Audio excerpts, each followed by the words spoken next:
ومسق معصق هذا يقف يسكت ضيه إنه حوالها دولة ده على تعوين دولة ده حكم الوقوف ده على رأي مس ينكر كده أفرت الجردينني هو أنت قال كيجا قالوا كلا تيجي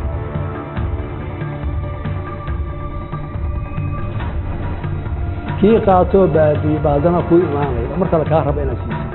سي مركز محمد لكن هذا لديه ما هو هي تحول نوع أخرية أو نوع حماس صوله أو نوع أخرية هي مركز الأول علمي الأشياء اللي يبلغ يعني dunidu waxay dagaal kula jirtaa ciribtirka musuqmaasuqa oo la isla wada yaqiinsan yahay inuu yahay faqriga waalidkii haddii wadamada dunida ee Shiinuhu ka mid yahay aad aragtay maayo ku xigeen loo daldalayo musuqmaasuqa ku kacay oo aad maqasheen Malaysia ra'iisul wasaarihii hore xaaskiisa iyo qaar ka mid ah golihii xukuumaddiisa oo xabsiga loogu taxaabay falal musuqmaasuq iyo hanti dib looga soo celiyay Ethiopia saraakiil sarsare oo iyana fakad xadka Suudaan looga soo qabtay kiisas musuqmaasuq awgii halkani waa xamare maxaa ka dhacay shacabku se maxay kala socdaan ama ku og yihiin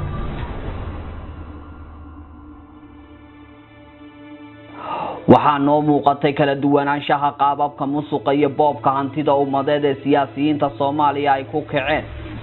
waxay ka fursan weyday baaxadda ay leeyihiin boobka iyo dhaca halkan ka dhacay waa Muqdisho inaan 2 iyo 3 barnaamijba ku soo qaadano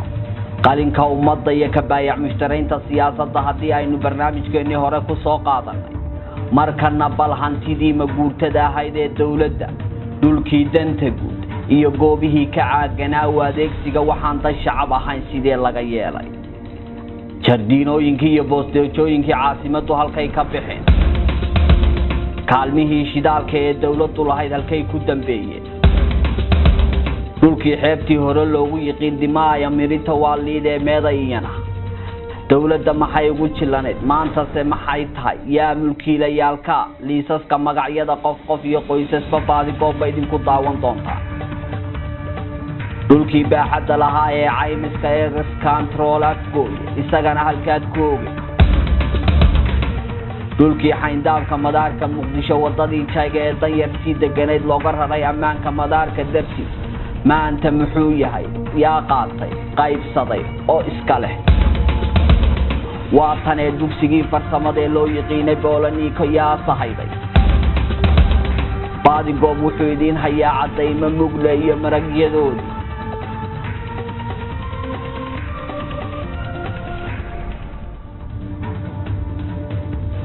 hore haddii aad Afrika u maqli jirtay wasiir xilkiisi wasiirnimo wax ku boobay ama madaxweyne lagu dhaliilayo in haweeneydu qaba kursiga talada dalka kula aramiso ama qayb ka tahay baadigoob wuxuu idin hayaa madaxweyne shacabku xukumayay kuwoodii danyarta ahaa ka kiciyay dhuldan guud ay degenaayeen ka dumiyay daarahay ka dhisteen ka soo saaray xeer madaxweyne oo dhulkaasi danguud dib loogu celinayo fulin dabadeedna dhulkaasi bad isagu qaatay waa madaxweyne barkii kalena marwadiisa ku tisay 10 boos iyo dheeraadna siiyay walaalihiisii la dhashay barkii hadhayo baaqiqiina u qaybiyay saaxiibadiisii xukuumadii u garwadeenka ka ahaa cadayma dheeri ayaanu adin haynaa way dhacdaa laakiin waqtigeeda iyo maalinteeda markii la gaaro waxa imaan doonta in dib loo soo celiyo ayna noqoto maalinta cadaaladda in lagu fuliyo cidii waxa sameysay iyo cidii ayadana milkiyad ahaan u qaadatay haddii shacabka Soomaaliya hodantinimo iyo dawladnimo taaba ka shabahi weyn u qabaan siyaasiga Soomaaliya ee halkan xilka loo igmado wuxuu uga dhigan yahay mafaatiixda qasnadaha hodantinimada